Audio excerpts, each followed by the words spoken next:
কলমে নওরিন মুনতাহিয়া 7 বছরের এক ছোট্ট মেয়ের সঙ্গে বিয়ে করার আগে অভিমানে দেশ ছেড়ে চলে গিয়েছিল ইভান। আজ 15 বছর পর সেই মেয়েটিকে ডিভোর্স দিতে বিদেশ থেকে দেশে ফিরছে সে। এয়ারপোর্টে পা রাখতেই ড্রাইভার তাকে রিসিভ করে। গাড়িতে উঠে বসে ইভান জানালার পাশে মাথা রাখে।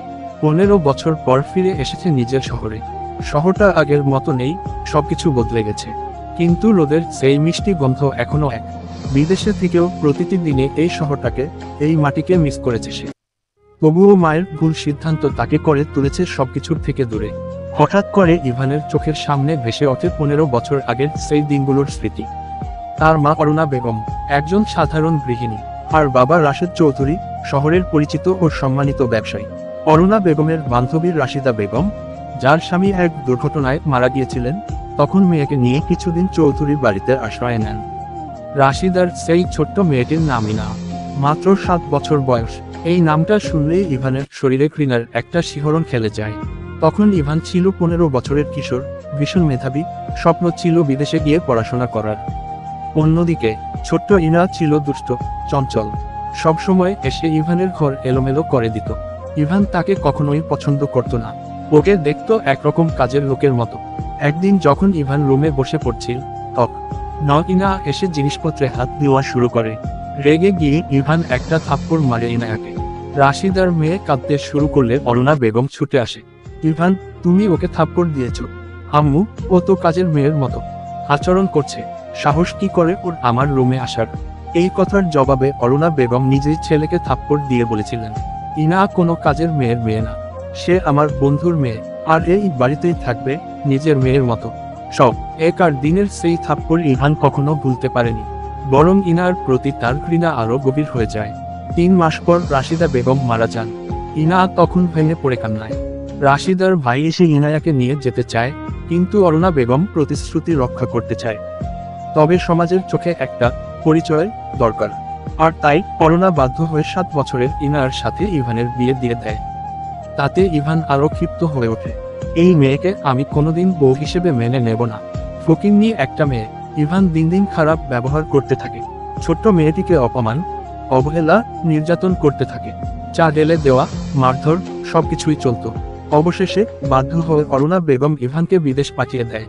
আজ 15 বছর পর সে দেশে ফিরছে। ইনার বিয়ে ঠিক হয়েছে, তাই ডিভোর্সটা আনুষ্ঠানিকভাবে শেষ করতেই তার ফেরা। গাড়িতে বসে ভাবতে থাকে ইভান, সেই দুষ্টু মেয়েটা হয়তো এখন 22 বছরের যুবতী। ছোটবেলায় যেমন সুন্দর ছিল, হয়তো এখন বাড়ির কাজ করতে করতে কালো হয়ে গেছে। পড়াশোনা তো কিছু করেনি নিশ্চয়, আজও হয়তো রান্নাঘরে হাঁড়ির পাতিল মেজে যাচ্ছে। ঠিক তখনই চোখ পড়ে রাস্তার পাশে একটা বিশাল বিলবোর্ডে একটা বড় কোম্পানির নাম ঝলমল করছে, আর তার নিচে লেখা সিইও ইনয় চৌধুরী। ইভান চোখ কচলে দেখে, আবার পড়ে ইনা চৌধুরী। চোখে মুখে অবাক ভাব। দূর, এত নামই হইতে পারে, এত মানুষ আছে এই নামে। কিন্তু যদি না, অসম্ভব, আমার সেই কাজের মেয়ে কিভাবে এত বড় কিছু হতে পারে? ইভান আবার জানালার বাইরে তাকায়। এক অজানা অস্বস্তি ভর করে তার মনে। চৌধুরী বাড়িতে আজ বিশাল আয়োজন করা হয়েছে। 7 বছর পর ইভান বিদেশ থেকে ফিরে আসছে। অরুণা বেগম রান্নাঘরে গিয়ে সব রকমের খাবার রান্না করে ইভান যা খেতে পছন্দ করে সব। ইভান বিদেশে যাওয়ার পরে পরিবারের সাথে কোনো প্রকার যোগাযোগ রাখে নাই। মায়ের সাথে কথা বলা অনেক দূরের বিষয়। ওনার ফেসও কখনো দেখার ইচ্ছা করে নাই তার। বাড়ির গেটের সামনে এসে দাঁড়ায় একটা গাড়ির ড্রাইভার গাড়ি থেকে বের হয়ে পিছনের দরজা খুলে দেয়। ইভান নিজেদের অতীতের ঘটে যাওয়া স্মৃতি থেকে বের হয়ে আসে। এরপর বাড়ির দিকে তাকিয়ে দেখে আজ এত বছর পর নিজের বাড়িকে দেখছে। যদি অসময়ের পরিবর্তনে এখন অনেক পরিবর্তন হয়েছে চৌধুরী বাড়ির, তবে আগের যে রাজকীয় বিষয় বা আভিজাত্য ছিল সেটা কখনো বাড়ির সৌন্দর্য মাধ্যমে ফুটে ওঠে। ইভান রির গেট দিয়ে ভিতরে প্রবেশ করে। সেখানে তার পরিবারের প্রতিটা সদস্য তার জন্য অপেক্ষা করে আছে। ইভান বাড়ির সদর দরজার সামনে দাঁড়িয়ে আছে। হঠাৎ করে তার উপর কেউ হাজার হাজার ফুল ছিটিয়ে দেয়।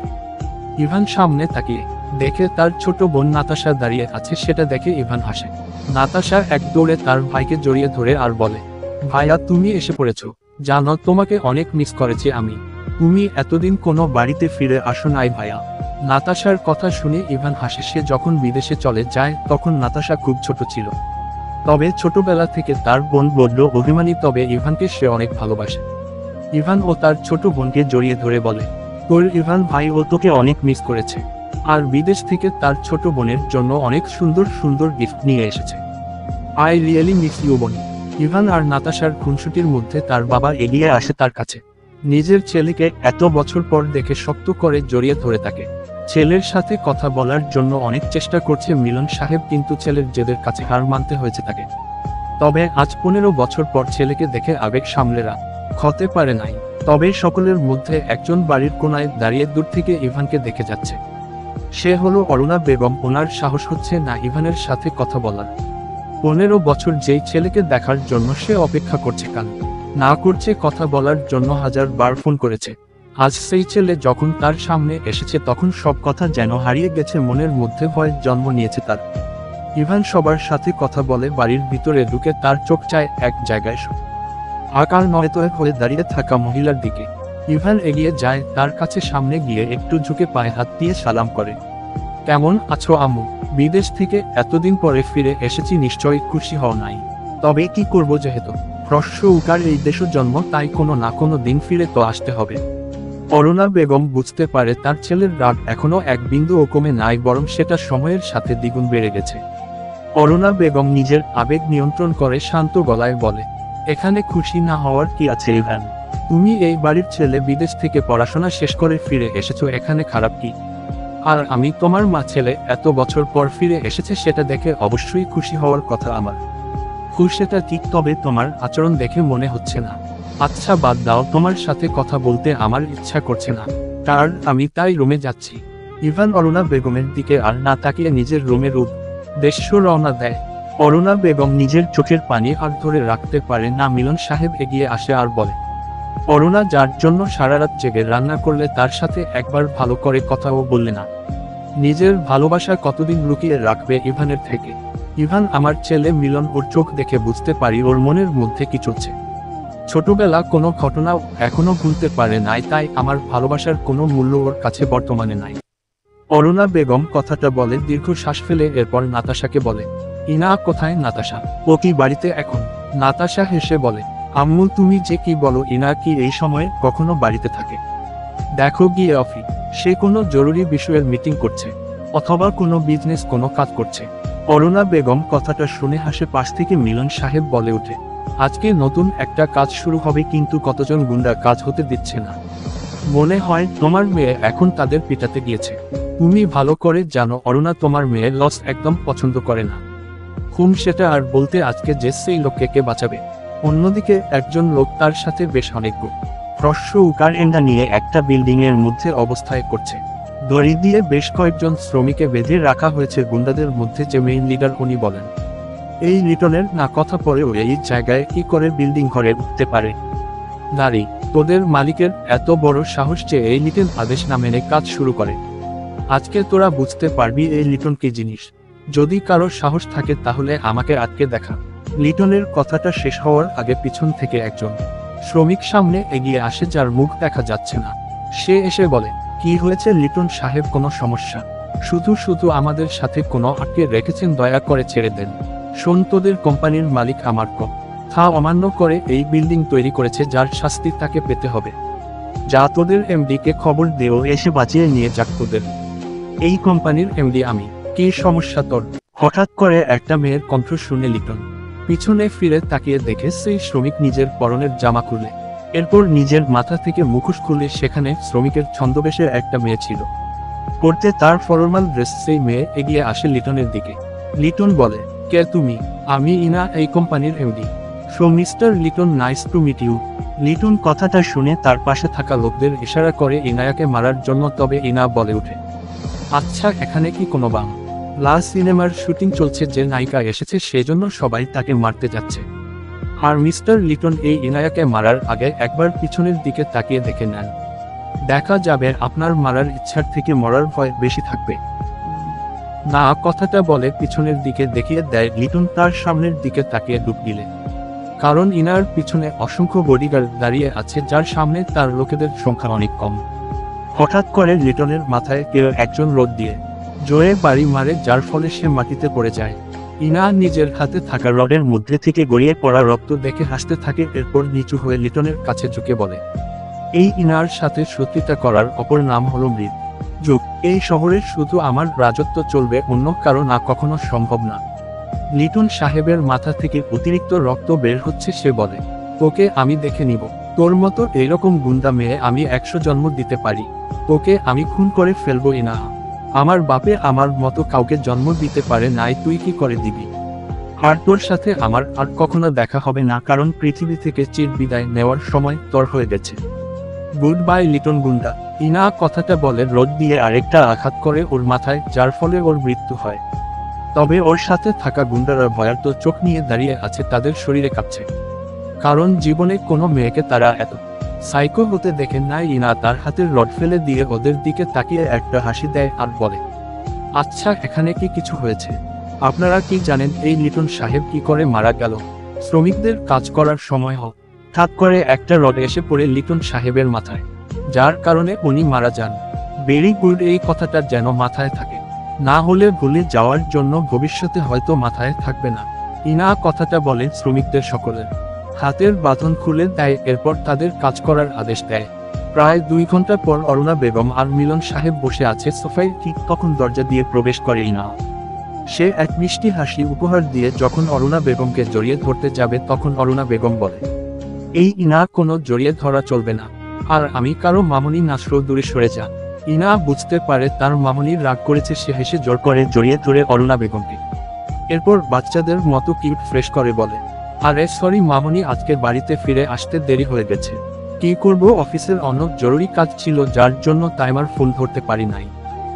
সবাই শুধু তাদের কাজ নিয়ে বিজি থাক। একার আমার কথা কি কারো মনে থাকে? কতবার বলেছি যতই কাজ থাকুক আমার ফোন রিসিভ করতে, তোর সাথে কথা না বলতে পারলে আমার কত কষ্ট হয়। কেউ আমাকে ভালোবাসে না, কেউ না। ইনা তার হাত থেকে একগুচ্ছ গোলাপ নিয়ে এসে তার মামনির সামনে ধরে আর বলে, বিশ্বাস করো মামনি, আমার কোনো দোষ নাই, সত্যি অনেক বিজি ছিলাম। তবে ভবিষ্যতে আর কখনো এমন হবে না, প্রমিস করছি।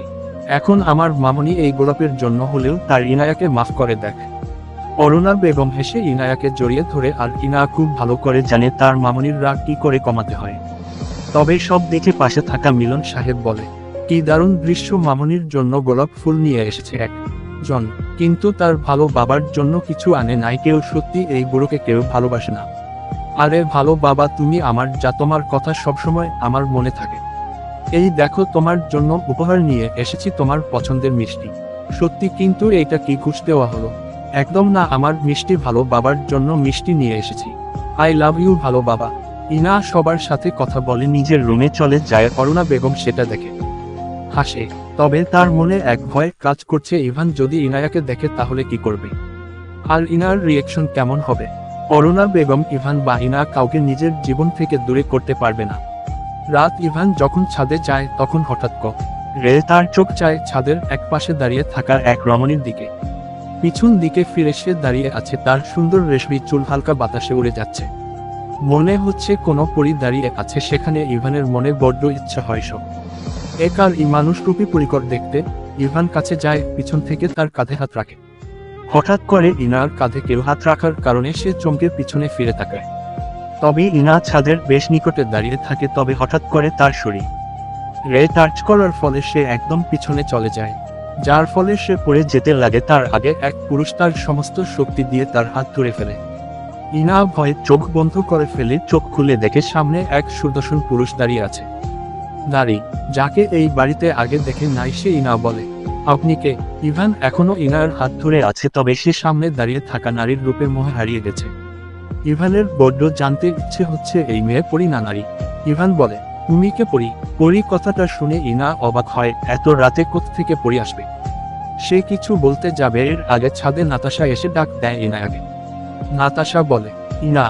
ইভান যখন ঘরের মধ্যে হারিয়ে গেছে তখন নাতাশার ডাক শুনে, তবে হঠাৎ করে ইনা নাম শুনে তার হুঁশ ফিরে। সে সামনের দিকে ভালো করে তাকিয়ে বুঝতে পারে এই মেয়ে আর কেউ নাই। না কথাটা মনে করে তার মন থেকে সব মোহ ভালোবাসা চলে যায়, বরং 7 বছর আগের ঘটনা মনে পড়ে ইভানের মন বিষে পরিণত হয়। সে ইনার দিকে একটা ঘৃণার দৃষ্টি দিয়ে তার হাত ছেড়ে দেয়। ইনা কখনো ভালো করে নিজের পায়ে দাঁড়ায় নাই, যার ফলে হঠাৎ করে ইভানের হাত ছেড়ে দেওয়ার কারণে সে পড়ে যায়। ছাদের শেষে তার অবস্থান ছিল, যার জন্য সে টাল সামলাতে পেরে সে ছাদ থেকে পড়ে যায়। নাতাশা দৌড়ে আসে ইনার কাছে, তবে তার আগে ইনা নিচে পড়ে যায়। নাতাশা তাকিয়ে দেখে নিচে কাঁচ রয়েছে আর ছাদ বেশ উঁচু। হ্রস্ব কাটতে যদি এখান থেকে নিচে পড়ে তাহলে কাচের মধ্যে পড়বে। নাতাশা চিৎকার দিয়ে উঠে বলে, ইনা। ইনা হঠাৎ করে এমন হওয়ায় বুঝতে পারে, তবে ছাদ দেখে নিচে পড়ে যায় সে। এত উঁচু ছাদ থেকে নিচে পড়ে যায় সে। হ্রস্ব উকার ওতের মধ্যে নিচের কাচের টুকরোর মধ্যে গিয়ে সে পড়ে পুরো মেঝে রক্তে ভেসে যায়। যদিও ইভান এখনো সেখানে দাঁড়িয়ে থাকে নিচে রক্তাক্ত ইনায়াকে দেখে সে বলে, এই ইনা মারা গেলেও আমার কিছু যায় আসে না। এই মেয়ে আজকে সারা জীবনের জন্য আমার জীবন থেকে চলে গেছে। বাই বাই ইনা।